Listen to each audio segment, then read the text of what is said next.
Hi friends తో కలిసి అయితే పాండిచ్చేరికి వచ్చాం చెన్నై నుంచి. ఈ పాండిచ్చేరిలో టూరిస్ట్ స్పాట్స్ ఏమేమి ఉంటాయో అన్నిటిని అయితే ఈరోజు కవర్ చేసి అన్ని అయితే మీకు చూపిస్తాం. ఫస్ట్ అయితే టిఫిన్ చేసేసి బయలుదేరదామని మేమైతే 5 మంది టిఫిన్ చేయడానికి వచ్చామన్నమాట. దాని తర్వాత టిఫిన్ చేసిన తర్వాత అయితే ఫస్ట్ థింగ్ అన్ని తిరగడం, మనకైతే బండి ఉండడం బెస్ట్. మన దగ్గర అయితే డ్రైవింగ్ లైసెన్స్ ఉన్నట్టయితే బండి తీసుకోవచ్చు అనమాట. సో బండి తీసుకొని అయితే ఫస్ట్ ఫ్రెంచ్ స్ట్రీట్కి అయితే ఎంటర్ అయ్యాం. సో ఇది ఫ్రెంచ్ స్ట్రీట్ చూసారంటే ఇక్కడ అంతా ఫ్రెంచ్ ఆర్కిటెక్చర్ ఉంటుంది.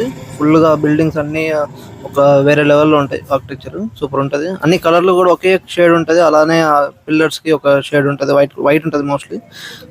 బాగుంటుంది చూడడానికి. ఈ ఫ్రెంచ్ కవర్ చేయలేదు, బట్ మేము కూడా అంత తిరగలేదు ఇక్కడ. బట్ ఫోటోలు దిగే వాళ్ళకైతే బాగా ఉంటుంది. మాది ఒక ట్రిపుల్ రైడింగ్, ఇంకొకటి వచ్చేసి లైసెన్స్ లేకుండా పోయాం అనమాట. పోలీసులు పట్టుకొని ఫైన్ కూడా వేశారు. సో ఇక్కడైతే మీరు ఖచ్చితంగా ట్రిపుల్ రైడింగ్ కాకుండా మంచి డ్రైవింగ్ లైసెన్స్ అయితే ఎంటర్ అవ్వండి. ఎక్కువ పోలీసులు నిఘా అయితే ఉంటుంది. టూరిస్ట్ అని కనపడ్డారంటే కథం, మిమ్మల్ని చంపేస్తారు. ఇంకా మీరు తెలుగు వాళ్ళు అయితే ఇంకా ఎక్కువ అనమాట, ఎందుకంటే మనకు తమిళ్ రాదు కదా. సో ఇవైతే ఫ్రెంచ్ స్ట్రీట్స్. ఒకప్పుడు మన దేశానికి ఫ్రెంచ్ వాళ్ళు వచ్చినప్పుడు ఇక్కడ స్థిరపడి ఇక్కడైతే వాళ్ళు ఫ్రెంచ్ కాలనీ అయితే కట్టుకున్నారు.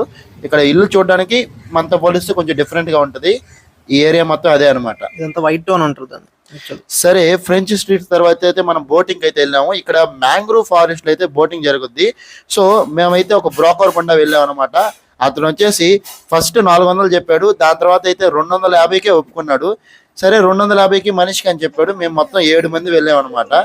అక్కడ తీరా వెళ్ళిన తర్వాత 250 కాదు, మనిషికి 300 కట్టాలన్నాడు. 300 ఏంది రా అనుకుని మేము చూస్తే సరే అని చెప్పి మళ్ళీ ఒప్పించుకొని ఎట్లా 300కి ఒప్పుకొని పోయాం. సరే లైవ్ జాకెట్ చేసుకున్నాం. ఎట్టుండేరా బోట్ రైడింగ్ పోతున్నాం అనమాట. ఇప్పుడే ఎంత 2000 తీసిందా, 2000 రూపాయలు అనమాట. వాడు 1550 చెప్పాడు. మేమే మళ్ళీ వాడు మోసం చేసి మమ్మల్ని అందరం ఒక బోట్లో నలుగురు ఒక బోట్లు వేస్తా అన్నాడు. ఇంక ఏం చేద్దామా, ఆడ పోలీసులు చూస్తే వాళ్ళు ఒక 2000 వేసారు. మళ్ళీ చెప్తా కథ అంతా. డ్రైనేజ్ అవును, గబ్బుదేం అట్లా నీకా. ఇప్పుడే వచ్చి మేము బోట్ లో కూర్చోమన్నాం అనమాట. 7 కిలోమీటర్ రైడ్, 1 కిలోమీటర్ తీసుకుపోయి ఐలాండ్ లో కూడా తీసుకొస్తున్నాడు. వాడు చూస్తే వాటర్ చూడండి, స్వచ్ఛంగా ఉండే గంగా అనేది. ఆడపోతే వీడియో భలే వస్తుందిరా.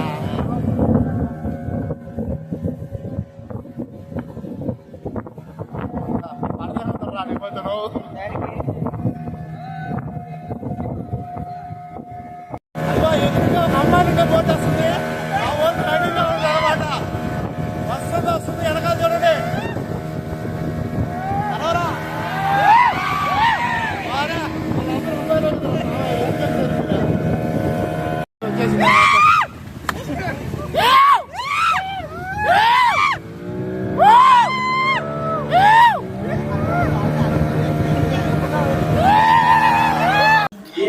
ఇక్కడ చూడండి, ఇక్కడైతే ఫిషింగ్ హార్బర్ ఉందన్నమాట. చాలా అయితే బోట్స్ ఉన్నాయి. ఈ బోట్స్ అయితే ఇక్కడ ఉండే స్థానికులు అయితే ఫిషింగ్ కోసం ఉపయోగిస్తారు. ఇవన్నీ ఒక రివర్ లో ఉన్నాయన్నమాట. ఇది ఒక river mouth. Actually river mouth అంటే మీకు ఎక్కడైతే సముద్రంలోకి రివర్ కలిసిపోతుందో అక్కడ ఆ స్పాట్ లో హార్బర్ ఉంది. అన్ని బోట్ల మీద ఖచ్చితంగా ఇండియన్ ఫ్లాగ్ ఉంటుంది, రెపరెపలా ఆడుతుంటుంది. ఎందుకంటే ఒకవేళ మనం బార్డర్స్ క్రాస్ చేయకుండా మన నేవీకి కూడా మన బోట్ అని వాళ్ళకి ఇండికేషన్ కోసం అయితే మన ఫ్లాగ్స్ అయితే ఉంటాయి. ఇదైతే చాలా పెద్ద హార్బర్ గా ఉందన్నమాట. ఆ హార్బర్ దాటిన తర్వాత అయితే మనకైతే మ్యాంగ్రూవ్స్ అయితే వస్తాయి. మ్యాంగ్రూవ్స్ ఇటు సైడ్ అటు సైడ్ మ్యాంగ్రూవ్స్ ఉంటాయి. మధ్యలో వచ్చేసి బిగ్ రివర్ అయితే ఉంటది అనమాట. ఈ మ్యాంగ్రూవ్స్ చూసారంటే ఒక ఐలాండ్ కి ఒక సైడ్ లో రోంతే ఉంటది. ఒక ఐలాండ్ కూడా తీసుకెళ్లారు. ఐలాండ్ అమ్మోబే అంటారు. ఇంకా చూసినట్లయితే మ్యాంగ్రూవ్ ఫారెస్ట్ లోపలికి అయితే తీసుకెళ్లారు. మనం ఆ మ్యాంగ్రూవ్స్ అడుగు భాగం చూసినట్లయితే బాగా సూదుల మాదిరి కర్రపొలలు ఉన్నాయన్నమాట. మనం దిగితే గుచ్చుకునేటట్టు ఉన్నాయి. సో ఇలా లోపలికి తీసుకెళ్లి తిప్పారనమాట కాసేపు. చాలా మంది వచ్చిన్నారు బోట్లో, చిన్నపిల్లలు అందరూ. మాతో పాటు కొంతమంది ఉంటే వాళ్ళు కూడా అరుచుకుంటూ ఉన్నారు. అంతా బాయ్స్ గ్యాంగ్ ఉన్నారు. బాయ్స్ గ్యాంగ్ ఉంటే అరుస్తున్నారు. ఫ్యామిలీతో వచ్చిన వాళ్ళు అంతా సైలెంట్ ఉన్నారు. ఈ మ్యాంగ్రూవ్ ఫారెస్ట్ లో మనం చూసినట్లయితే ఈ రివర్ బాగానే ఉంది, కానీ ఎక్కువ ఈ రివర్ లో మేబీ డ్రైనేజ్ కలిసో లేకపోతే వేస్ట్ రివర్ వాటర్ మాత్రం ఎక్కువ పొల్యూటెడ్ గా ఉన్నాయన్నమాట. లైట్ స్మెల్ కూడా వస్తుంది ఒక్కో దగ్గర అయితే. బట్ ఓవరాల్ మ్యాంగ్రూవ్ ఫారెస్ట్ లో మనం అయితే ట్రావెల్ చేస్తున్నప్పుడు మనకైతే చాలా మంచి అనుభూతి ఉంది. మీరు ఇండివిజువల్ గా పోయినట్లయితే 400 వరకు ఛార్జ్ చేస్తారు. మేము ఒక 7 మెంబర్స్ గ్రూప్ గా వెళ్ళాం కాబట్టి మాకు అరౌండ్ 300 అయితే తగ్గించాడు. పిల్లలు ఆడుకుంటారు కదా స్థానికులు బాగా ఆడుకుంటున్నారు అనమాట. దాని తర్వాత అయితే ఇప్పుడు మనం ఒక ఐలాండ్కి అయితే బయలుదేరాం. ఈ ఐలాండ్ వచ్చేసి వాళ్ళు చెప్పారు ఈ ఐలాండ్ లో మనకి ఫోటో షూటింగ్ బాగా ప్లేసెస్ ఉంటాయి అన్నట్టు చెప్పారనమాట. So the next spot is island. ఇది మొత్తం 7 కిలోమీటర్ల బోట్ జర్నీ అనమాట. ఈ ఐలాండ్కి వెళ్దాం. ఈ ఐలాండ్ లో ఏముందో చూద్దాం. కానీ ఐలాండ్ లో మనకు ఫోటోలు తీసుకునే ఇంట్రెస్ట్ లేదు. ఎందుకు లేదో అసలు చూడండి. ఓకే, ఐలాండ్ దగ్గరికి వచ్చాము. ఇక్కడైతే మనం బోట్ లోంచి అయితే కిందకి దిగాలి. బోట్ డాక్ చేస్తున్నారు. డాక్ దిగేసి లోపలికి ఎక్కుతాం. ఎక్కడ చూసినా అయితే మన తెలుగు వాళ్ళు మాత్రం చాలా మంది ఉన్నారు. మేము ఒక్కరే అనుకున్నాం, ఎక్కడ చూసినా తెలుగు వాళ్ళు. అది ఐలాండ్ అంట. మన ఊర్లో డొంక మాదిరి ఉంది అనమాట. డొంకే మన ఊర్లో, ఐలాండ్ ఏం కాదు ఇది. చూద్దాం, పోయి చూద్దాం. ఇప్పుడే బోటు దిగిపోతా ఉన్నాం.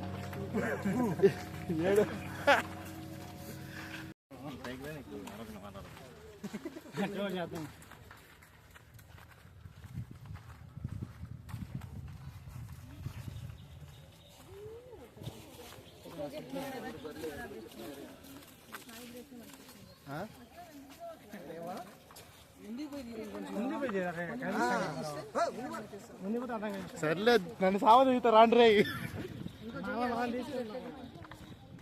నవ్వండి రాబోయా.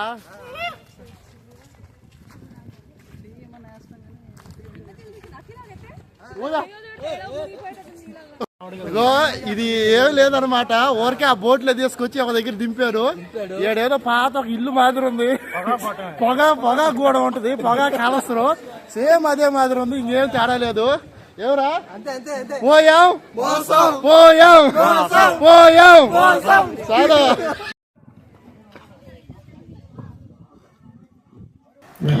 ఇప్పుడైతే ఐలాండ్ నుంచి అయితే రిటర్న్ అయ్యాం. 4th స్పాట్ వచ్చేసి మనకి రివర్ మౌత్ అనమాట. ఈ రివర్ మౌత్ మీకు చూసారంటే ఫుల్ ఫోర్స్ గా ఉంటుంది వాటర్ కొంచెం, అందుకే లోపల తీసుకుపోరు అంత సీలోకి. అక్కడ మీకు దూరంగా చూసారంటే ఒక పెద్ద షిప్ ఉంది. ఈ పక్కంతా రాళ్ళ గుట్టలు, waves రాకుండా ఉంటాయి. మనకి నది ఫుల్ గా ప్రవహించి చివరిగా సముద్రంలో కలుస్తుంది కదా, ఆ స్పాట్ అన్నమాట. మనకి ఇక్కడ ఎలా ఉంటదంటే అటు సైడ్ నుంచి వచ్చేసి సముద్రం అలలు నదిని నెడుతున్నట్టుంటే, ఇటు సైడ్ నుంచి వచ్చేసి నది నీళ్లు లోపలికి వెళ్తుంటాయి అనమాట. సో మిక్స్డ్ గా ఉన్నట్టుంటది. మమ్మల్ని అయితే ఈ సముద్రంలో కూడా ఎంటర్ చేయమని అడిగాము. బట్ వీళ్ళకైతే పర్మిషన్ లేదు. పెద్ద బోట్లకే పర్మిషన్ ఉందని మమ్మల్ని తీసుకెళ్లలేదు. జస్ట్ ఆ ఎడ్జ్ వరకు తీసుకెళ్లి ఒక 2 రౌండ్లు తిప్పి అయితే వచ్చారనమాట. చూడడానికి అయితే విజువల్స్ బాగున్నాయి. చుట్టుపక్కల అంతా జనాలు ఒక్కొక్కరు ఫిషింగ్ చేస్తా ఉన్నారు. ఫిషింగ్ చేస్తున్నారు, అన్ని చేస్తున్నారు. ఇదనమాట రివర్ మౌత్. సరే అయితే ఇక్కడ మాత్రం బోట్ దిగేసిన తర్వాత అయితే మేమైతే బీచ్ దగ్గరికి వెళ్ళాము. అదే రాక్ బీచ్ దగ్గరికి. అక్కడ ఒక బ్రిడ్జ్ లాగుంటే దాని దగ్గరికి వెళ్ళి అయితే చిన్న ఫొటోస్ తీసుకున్నాం. దాని పక్కనే ఐ లవ్ పాండి అనే పెద్ద అయితే నేమ్ బోర్డు ఉందన్నమాట. అక్కడ ఫొటోస్ తీసుకుని దాని తర్వాత అయితే ఇక్కడి నుంచి అయితే మేము తినడానికి బయలుదేరాం. తిన్న తర్వాత అయితే ఆరోవిల్ అంటే మనకి ఏంటంటే మనకి పాండిచేరి నుంచి 15 కిలోమీటర్లు ఉందన్నమాట. ఇది విల్లుపూర్ అనే డిస్టిక్ లో ఉంటుంది. బట్ పాండి కిందకి వస్తుంది. టూరిస్ట్ ప్లేస్ చెప్పుకునేటప్పుడు ఈ ఆరోవిల్లో మనకు వచ్చే ప్రత్యేకత ఏంటంటే ఇది యూనివర్సల్ సిటీ అంటాం అనమాట. యూనివర్సల్ సిటీ అంటే ఇక్కడ కుల, మత, రాజకీయ, కరెన్సీ ఇటువంటి ఏ భేదాలు లేకుండా కొంతమంది అయితే నివసిస్తుంటారు. వాళ్ళకైతే మన బయట ప్రపంచంతో సంబంధమే లేదనమాట. అయితే వాళ్ళు ఎక్కడ నివసిస్తున్నారు, ఎలా ఉన్నారు అని చూడడానికి అయితే ఒకటి ఉంటుంది, మాతృ మందిర్. అక్కడైతే ఉంటారు. దానికైతే మనం వాకింగ్ చేయాలి. అదే చేస్తున్నాం. మాతృ మందిర్కి యాక్చువల్లీ ఒక వెబ్సైట్ ఉంది. ఆ వెబ్సైట్ నుంచి మీరు లాగిన్ అయ్యి విజిట్ అవ్వచ్చు. ఏమంటే ఇండివిజువల్గా వెళ్ళాలి, చాలా పెద్ద ప్రాసెస్. బట్ మీరు ఒకవేళ వెళ్ళాలి అనుకుంటే, చూడాలి ఖచ్చితంగా అది ఏం జరుగుతుంది అక్కడ కరెక్ట్గా అనుకుంటే బుక్ చేసుకుని వెళ్ళండి. వెబ్సైట్ ఉంటుంది చూడండి. మేమైతే అప్పుడు ప్లాన్ చేసాం కాబట్టి మేమేం బుక్ చేసుకోలేదు. బట్ మీరు ఎప్పుడైనా ముందే ప్లాన్ చేసుకుంటే ఆ మాతృ మందిర్ లోపలికి వెళ్ళడానికి ప్లాన్ చేసుకోండి. చూడడానికి అయితే బాగుంటది. దాని తర్వాత ఇక్కడ మనం వెళ్తూ ఉంటే మనకి ట్రెడిషనల్ గా దొరికేవి అయితే చాలా అమ్ముతూ ఉంటారు. లైక్ ట్రెడిషనల్ ఫ్లూట్స్, నెక్స్ట్ ఏదైనా మ్యూజికల్ ఇన్స్ట్రుమెంట్స్ అవన్నీ ఉంటాయన్నమాట. మనం కొనుక్కోవచ్చు కావాలంటే. అంటే కాస్ట్లీగా ఉంటాయి ఫుల్ గా. కొంచెం కాస్ట్లీగా అంత ఉంటది. ఫారినర్ల కోసం పెట్టారు అది. అవును, ఎక్కువ ఏంటంటే ఫారినర్స్ చాలా మంది విజిట్ చేస్తుంటారు ఇక్కడ. వాళ్ళ దగ్గర అయితే ఎక్కువ తీసుకోవచ్చు, అంటే మేబీ వాళ్ళ దగ్గర తీసుకున్నా పెద్ద ప్రాబ్లం లేదు. సో వాళ్ళు ఎక్కువ పే చేసే కూడా విల్లింగ్ ఉంటుంది. ఇక్కడ కనబడుతుంది కదా అక్కడ రౌండ్ కలర్ గ్లోబ్ లాగా, అదే మ్యాట్రి మందిర్ అనమాట. మనకైతే లోపలికి అలా ఉండదు, మనం బుక్ చేసుకోలేదు కాబట్టి దూరం నుంచే చూపిస్తారు. దాని లోపల అయితే కొంతమంది అయితే ఉంటారన్నమాట, వాళ్ళకి మన బయట ప్రపంచం సంబంధం లేకుండా బతుకుతుంటారు. ఇదంతా మీకు ఫ్రీగా చూడొచ్చు, రూపాయి కూడా ఖర్చు ఉండదు ఆరోవిల్లో.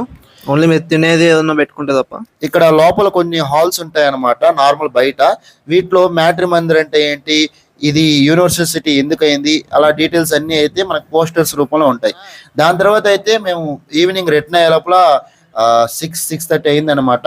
మళ్ళీ ఫ్రెంచ్ స్ట్రీట్ కి వచ్చేసాం. ఎక్కడ మొదలు పెట్టాం అక్కడ నైట్ వ్యూ కూడా ఫ్రెంచ్ స్ట్రీట్ లో బాగుంటుంది అనమాట. ఫుల్ లైటింగ్ ఉంటది, నార్మల్ మన స్ట్రీట్స్ లాగా ఉండదు. ప్రతి ఇంటికి పెద్ద పెద్ద లైటింగ్స్ ఉంటాయి, పోలీసులు, చాలా బాగా ఇదిగా ఉంటది అనమాట.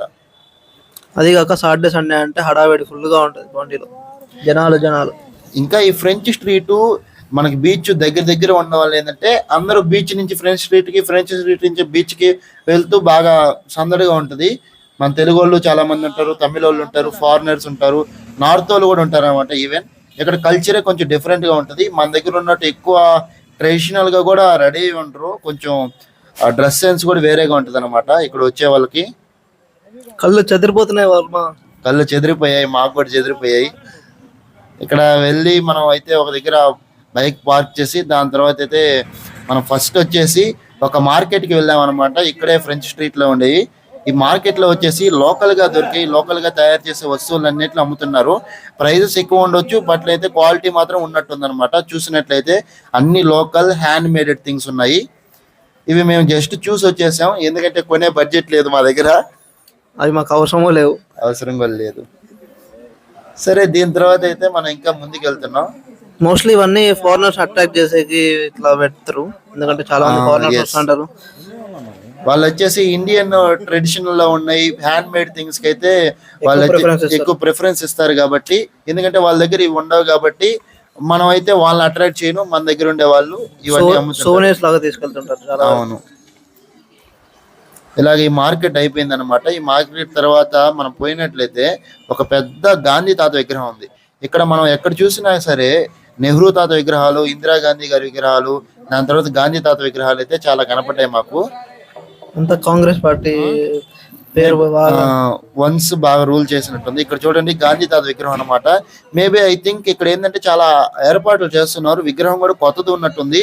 మేబీ ఇనాగరేషన్ కి ఏర్పాట్లు చేస్తున్నారా అని మాకు తెలియలేదు, బట్ వీఆర్ నాట్ షూర్ అనమాట, అదే అనుకుంటున్నాం. విగ్రహం ఎప్పుడుదో కానీ ఏదో ఫంక్షన్ జరగడానికి ఏర్పాట్లు చేస్తున్నారు. సో ఆ విగ్రహం నుంచి ఇంకొంచెం ముందుకు వచ్చినట్లయితే మనకి బీచ్ లైన్ అయితే వచ్చేస్తుంది. బీచ్ లైన్కి వెళ్ళినట్లయితే చాలా మంది అయితే ఈ రాక్ బీచ్ దగ్గర ఎంజాయ్ చేస్తూ ఉంటారు. ఫుల్ రాక్స్ ఉంటాయి, మనకి దిగడానికి అలా ఉండదు కానీ చూడొచ్చు అనమాట రాక్స్ మీద నుంచి. నైట్ వ్యూ చాలా బాగుంది. మేమైతే ఇలా ఏదో పైకి ఇసిరేసేది కొన్నాం అనమాట. అది పైకి ఇసిరేసి గిర్రని తిరిగి మళ్ళీ మన దగ్గరికి వస్తుంది. 50 రూపాయలు అనమాట. అది చూడండి, కొని మళ్ళీ ఆడబెట్టాం.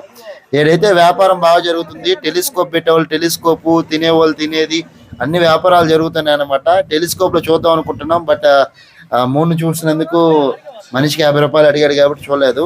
ఇక్కడ ఎదురుగా చూసినట్టయితే పాండిచ్చేరి మున్సిపల్ ఆఫీస్ ఉంది. ఇక్కడ అంతా కొంచెం నీట్ గా ఉంది అనమాట, మెయింటెనెన్స్ బాగుంది. ఆ టెలిస్కోప్ చూసే బదులు 50 రూపాయలు బొమ్మ తీసుకొని ఆడుకుంటా కూర్చున్నాం, దాంతోనే సరదాగా. ఈ విధంగా అయితే మన పాండిచ్చేరి ట్రిప్ అయితే సక్సెస్ఫుల్ గా అయితే కంప్లీట్ చేసాం. పాండిచ్చేరి విజిట్ చేయాలనుకున్న వాళ్ళకైతే ఈ ప్లేసెస్ అయితే విజిట్ చేయండి, చాలా బాగుంటుంది. ఫ్రెండ్స్ తో పోతే వన్ డే ఫుల్ బాగా ఎంజాయ్ చేయొచ్చు అనమాట. That's about this video. మీరు కనుక మన ఛానల్ని ఫస్ట్ టైం చూస్తున్నట్లయితే సబ్స్క్రైబ్ చేసుకోండి. మన కోతినాబట్ ఛానల్ని ఇంకా మీ ఫ్రెండ్స్కి నలుగురికి షేర్ చేయండి. Thank you.